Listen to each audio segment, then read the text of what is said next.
Les violences conjugales sont-elles en augmentation en Polynésie depuis le début du confinement le 21 mars dernier? Il y avait moins de signalements il y a 15 jours, mais l'association de lutte contre les violences conjugales craignait une explosion des chiffres à l'issue du confinement.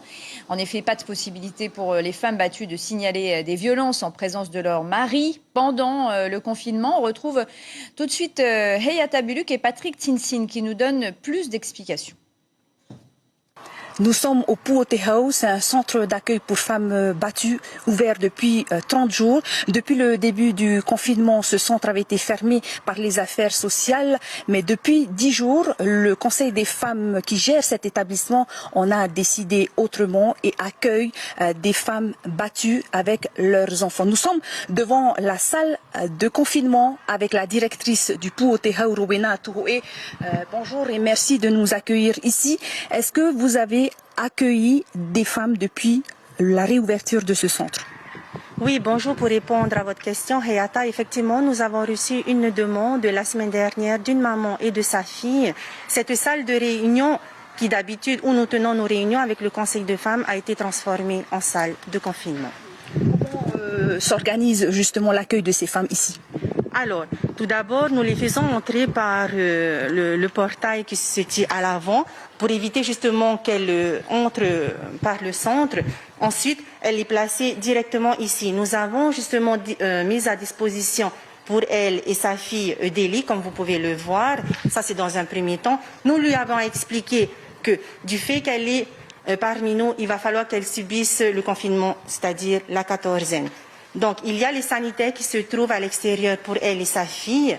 Quand il s'agit de lui donner à manger, l'équipe a mis en place un système où nous apportons le repas pour elle. Elle vient récupérer son repas et ensuite, elle a un évier pour pouvoir donc laver sa vaisselle. Est-ce que vous avez plus d'appels depuis le début du confinement?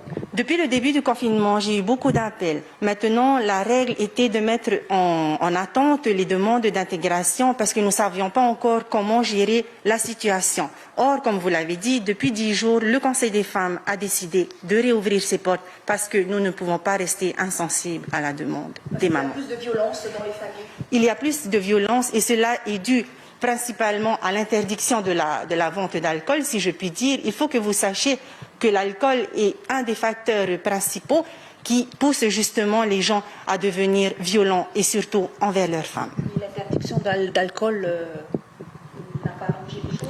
L'interdiction d'alcool, effectivement, n'a pas arrangé les choses dans le sens où les personnes qui sont devenues dépendantes ne savent plus comment gérer leurs émotions. Il suffit d'une petite chose pour que le feu puisse prendre, si je puis dire. Qu'est-ce qui vous fait dire qu'il y a plus de violence?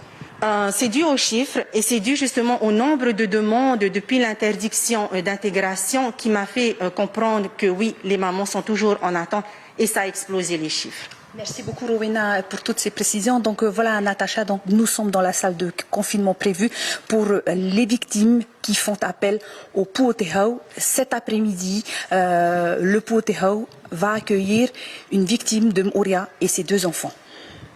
Merci beaucoup Hayata Buluk et Patrick Tinsin. On a compris qu'il y avait donc des solutions pour échapper à la violence pendant cette période de confinement.